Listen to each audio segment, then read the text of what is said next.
si nanay mo. Happy Mother's Day, Mami. Advance. Advance. Okay, magandang umaga sa iyo, Coach Benny. Magandang umaga po sa iyo, Kuya El and Kat. Yan. At nandito pa rin ang ating kamamahal na directress, Mama Renita. Magandang umaga Si po sa iyo. Ma'am. At sa lahat ng mga patuloy na, nakikinig ng Super Entrepreneur at 2 taon na kayong kasama ng programang ito. Good morning po. Good morning. Ayan, medyo maganda ang pag-uusapan natin ngayon tungkol sa money. Yes. Di ba? Money pa rin. Yes. Siyempre, mahalaga yan. Siyempre, pag walang money, walang pagkain. Saka tinawag natin money magnetment. Hindi na Ayan. money management. Ito, bago na naman to. Alam mo, pag dumarating si Coach Benny dito, Laging may laging may bago. bago. So, ang tawag naman pala natin dito sa ating pag-uusapan ngayon ay money magnetment. Ay, naku, parang Pag gusto ko. minamagnet mo yung money. Parang gusto ko yun, parang lahat ng Parang gusto. namamagnet. Kaya lang baka puro coins lang ang makulit makuha ka niya, no? Kasi magnet. Coach, ha? Hindi naman. Hindi, actually sa literal yung pera natin, meron yang contain metal. Meron tayo rin nabibiling magnet na napakalakas. Pagka dinidikit mo sa perang papel, talaga naman magnet siya. Literal yung pag-uusap yun. Pero dito sa pag-usapan natin, paano ka naman magiging isang magnet doon sa pera? Para bang lumalapit sa'yo ng Oo, parang naalala ko yung kasabihan, no? Di ba? Mama Nitz, tsaka Sir Ed. Apo. Buti pa ang pera may tao. Ay, yung tao walang pera. Eto, Negative ang gagawin natin sa tuturo ni Coach Benny, yung pera palalapitin natin sa atin. Paano ba yan? Ngayon na. Ayun na. Ayun na.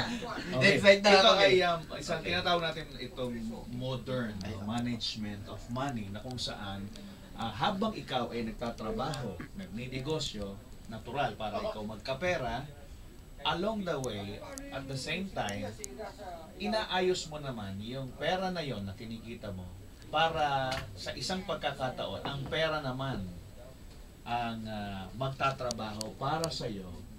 Pakaunti ng pakaunti na yung effort na ginagawa mo, ang pera naman ang gumagawa para mag-attract pa o mag-magnet pa ng katulad din yung pera papalapit. Yung pera, maging malapit sa'yo, maging kabati mo. Hindi kayo lagi naghahanapan. Oo. Nasaan ba tong si Kailangan, pera na to? gusto ko maging best friend yan si Manny. Maging close friend. Kaya lahat ng tao gusto kaibigan si Congressman Manny Pacquiao eh. Dahil maraming Manny. Money talaga. Nakakatuwa, no? Yung pinakikinggan natin kanina, katulad ni Sir Edwin De La Torre sa kanyang bonsa, yun nagkakaroon na, nagge-generate na ng income. No? At si Ma'am Renita kanina, yung ating guest, 15 years, no? From passion, from punda, ng anak, Oo. naging pundasyon, di ba? Ng Oo. negosyo, yung ganyan.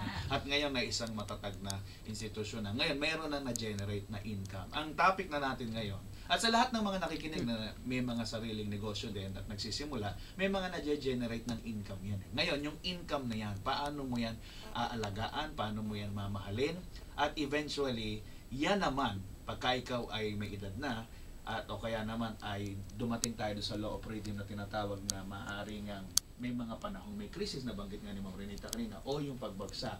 Dahil inalagaan mo yung present income mo, yan naman ang tutulong sa iyo para magtrabaho siyang mag-isa. Yung pera na yon na naging kinita mo, at kahit wala ka ngayon kinikita dahil sa yung pagtatrabaho, yung pera na yon na inalagaan mo noon, ang kusang nagtatrabaho na para sa iyo. Oo. Nagtatawag yun. Dikit na nun ang dikit sa'yo. Nagtatawag yun ang pera. So, unang law Okay. o batas na dapat nating maintindihan. Marami ba to? Yan Konti ay, lang naman, apat ah. lang, bibitihin Okay. natin sila. Bagamat yan ay may iba pa, no? Sa Okay, mga okay. seminars na nila. So, dapat malaman muna nila tong apat na to. Basic. Basic. basic.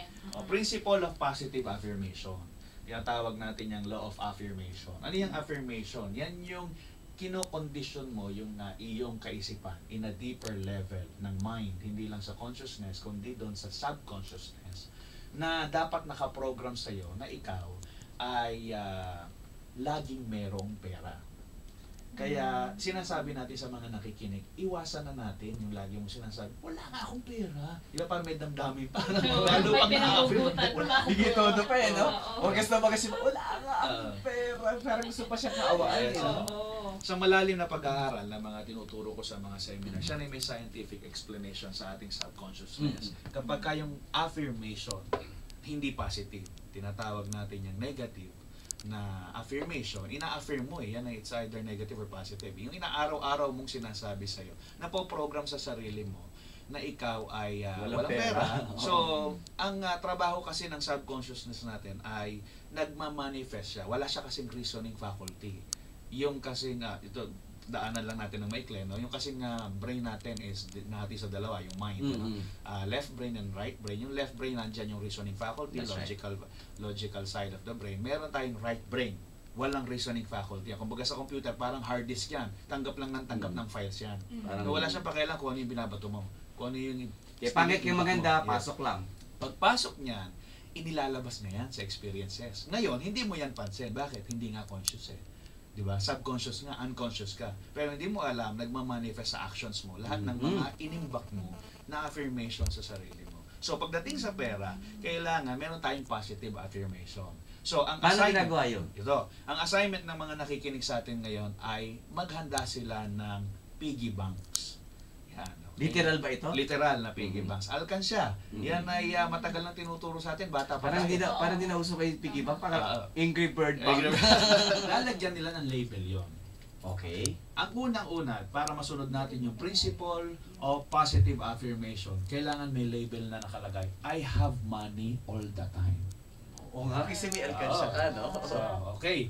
Ang gagawin mo naman, habang kumikita ka, kung ikaw man ay weekly basis, kung ikaw man ay monthly basis, o kinsenas katapusan, basta pumasok ang pera sa'yo, suggestion lang ito, yung 3%, or 1% muna, 1% ilagay mo doon sa iyong piggy bank na may label na I have money all the time. Kahit ba Tagalog? Lagi akong may pera. Yan. Yeah. Yun, pwede niyang itulat. Pwede, oo. Lagi ako may pera. Yan. Di ako nawawala. Hindi ako nawawala ng pera. Hindi, negative Negative pa pa rin, no? Nakikita niya yung nawawala. Oo. Ang subconscious kasi, ipapaliwanag natin. No? Kasi yan ay wala siyang negation. Yung subconscious, yung kanya pag-intindi. Halimbawa, sinabi mo, Puro positive lang. don't run. Ganun ka magsalita sa isang bata. No? Lalo na ang bata, 4 to 7 years old yan ay theta state, 7 to 14, pag-aaralan na sa susunod dyan, alpha state, sabihin, subconscious pa lang sila lahat. Kung sinabi mong don't run, ang maiisip ng kanyang automatic reflexes ay tumakbo kasi hindi niya naintindihan yung, hindi niya na-grasp yung don't. Instead, sabihin mo, walk. Pag sinabi natin na hindi ako nawawala ng pera, yung thoughts, yung foundational thoughts, yung underlying thought is nawawalan. Yun ang nasasagap ng subconscious. So, affirmation natin is positive. Laging meron pera. Yan. So, 1% nung iyong income, lagay mo lang nalagay doon. Kumita ka ng 100 piso. Yes, piso. Piso. Lagay mo doon. Okay. Ayan. Pero, yung pisong yan, bibitinin natin. Bibitinin natin. At kami po ay nagkakaroon ng katuwaan dito dahil kanina, no, nabanggit nga ni Coach Benny yung piso na ilalagay sa... Transparent. Doon sa transparent daw na lalagyan. Ilagay na natin doon sa water bonsai. Sa base. Sabi naman ni Sir Edwin, no, nga naman, kapag yung hulog tayo ng hulog dun sa water bonsai ng piso o 5 piso man yan, tumataas na tumataas yung tubig. Tumataas-taas din yung asset mo. Tumataas din yung value ng ibebenta mong water bonsai. Subliminally, sa ating subconscious, Ayan na. yung ating nakikita ng mata. Back to our topic. Yes. Tumutubo yung halaman at nasa ilalim ng pera. Parang sinisimbol nun is dumadami. Yung Nag-grow. Nag-grow din. Ito kasi, hindi ito magical o kung ano mga pinag-usapan. Baka kasi isipin nila, pamahiyan ba ito? Hindi, no? Ito ay subconscious programming. Kailangan ang ina-affirm mo sa sarili mo ay positive. Yan ay nakikita na natin mula pa sa mga pagkabata. Nagsisimula yan sa magulang. Alam mo, meron akong estudyante na ngayon ay, nung nakausap ko siya almost 2 years ago, pariwara ang buhay niya. So, tiningnan natin kung bakit, saan ang galing, ano ang pinag-ugatan. Yung pala, ang tatay niya, lagi siya pinagsasabihan, wala, puro kabulustugan pinagagawa mo. Pagka umalis ng bahay, bumalik, ano na naman ang ginawa mong kalokohan sa labas. Yun ang affirmation ng parents. Wala ka ng asenso sa buhay. Ganyan ka na lang. Kaya ang subconscious naman niya, nung nataniman ng ganong klase ng mga negative affirmation, yun din ang i-manifest. Yun ang inilabas ng iyong mga actions. And nanggagaling yan sa bit by bit of decisions na ginagawa mo araw-araw sa iyong buhay at re-result yon sa mga actions na nakaka-attract ng mga experiences related to your programming since childhood. So, dito sa pera, pinag-uusapan natin, no? Yun ay yung mga examples. So, para magamit at mapakinabangan natin yung law of positive affirmation, gagamitin natin yung piggy bank or money jar o kung ano pa mang bonsai jar na ating gagamitin dyan. Ano? Basta, lagay mo yung 1% ng lahat ng income na pumapasok sa iyo. Para pag ikaw ay inaatake ng iyong negative affirmation na nakagawian na, lalo ng mga Pinoy, ano, Kuya El, na sinasabi, wala nga akong pera, di ba? Lahat ng kanyang sinasabi, wala siyang pera. Bago pa niya masabi yon, ano, yung kanyang money jar number 1, which is the lagi ako may pera o I have money all the time. Nakikita na agad ng mata niya, hindi pala ako walang pera. Kahit sabihin mong barya-barya pa lang yun nandun, hindi totoo yung ina-affirm mo sa sarili mo na wala kang pera. Ang totoo, meron. Dahil nandun nga eh. At ang assignment nila, kung gagawin nila ito, Kuya El, wag nila yan gagalawin.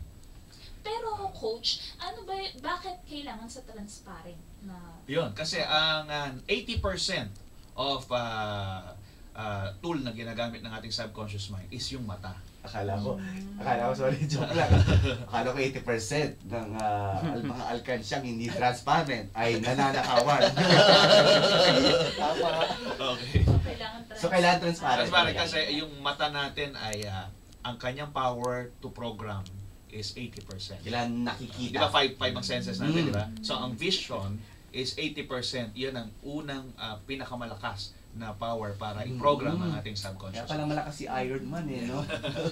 Dapat nakikita. Okay. Yun. So ang tinatanggal natin dito, Kuya Elcat, is yung hindi mo na masimulan na ang programming mo na hindi mo na sinasabi o may mentality ka na wala kang pera. Meron. Kahit pa sabihin pa konti-konti yan. Kahit bariya yan, Meron. Meron. Hindi wala. Meron. So napoprogram na ngayon, meron. Okay, yun ang money jar or piggy bank number 1. Exercise yan. Yes, exercise. Actually, ano yan, exercise lang yan eh. Dahil later on, mas marami pa tayong gagawin. Attraction yun eh. At yun nga, inuulit ko, pag nailagay mo na yung 1% doon, habang buhay na yan, lifetime, hindi mo yan kukuhanin. Yung jar number 1 na yan, o yung piggy bank number 1 na yan, yun ang kanyang role. Nakatukso naman. Para lang, paano kung puno na, Coach Tenny? Okay, pag puno na, ituturo natin yan mamaya. Balikan natin yan. Sorry po. Pag puno na, di ba? Ituturo natin. Paalala mo sa akin, Ate Kata. Sige po. Number 2 principle is principle of rhythm. Okay? Or law of rhythm. O yung tinatawag nating ups and downs. O pagbagsak at pagtatagumpay sa buhay. Yan ay talagang kasama. Na-discuss na natin yan sa mga nakaraan, di ba? Sa buhay natin. May ups and downs talaga. Binanggit kanina ni Ma'am Renita, di ba? Talagang may dumating na pagsubok, nagpapalipat-lipat ng location. Talagang merong ups and downs. Kasi merong life rhythmic pattern. Hindi pwedeng pataas. Puro maganda. Okay, puro maganda. So, papaano naman natin maipe-prepare ang sarili natin, lalo na katulad ni ating Bonsai King, di ba? na siya ay nasa panahon ngayon ng demand. Talagang maraming nagkakagusto, maraming nagdi-demand, ang income niya papalaki na, pataas. So, paano natin maiingatan ngayon yung income ngayon na dumating man ang pagkakataong magkakaroon ng pagbagsak, no? Hindi natin sinasabi mabagsak ito, pero meron talagang dati ang panahon na mawawala ng demands, hihina, di ba? Yung attraction, yung kanilang interest ay mawawala, may mga ganyan, pero bumabalik yon. Pero pag dumating yon, hindi mo mararamdaman kung ikaw ay mayroong piggy bank number 2 na ang nakasulat doon ay I am financially free. Ibig sabihin, hindi ako tatamaan ng anumang pagbagsak. Teka, paano natin yung gagawin? So, kailangan malaman ng ating mga nakikinig, magkano ba ang kailangan mo sa isang araw para masustain mo ang iyong chosen lifestyle? Iba-iba tayo ng lifestyle. Merong 500 peso a day lifestyle. May 1,000 peso a day lifestyle. Meron 50 lang, ayos na. Yan. Iba-iba yan. So, nasa sa kanila na yun. So, kung halimbawa, 500 a day lifestyle, for example, magkano ang month nun ka?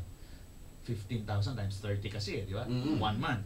So, every time naman na nag-i-income ka, ba may bumili ng bonsai, ikaw naman ay may sari-sari store ngayon, meron kang tinutubo, yung 3%, ilagay mo naman doon sa yung money jar or piggy bank number 2, which is I am financially free. Naka-label uli yun, ha? I am financially free. Okay? Hindi ko problema ang pera.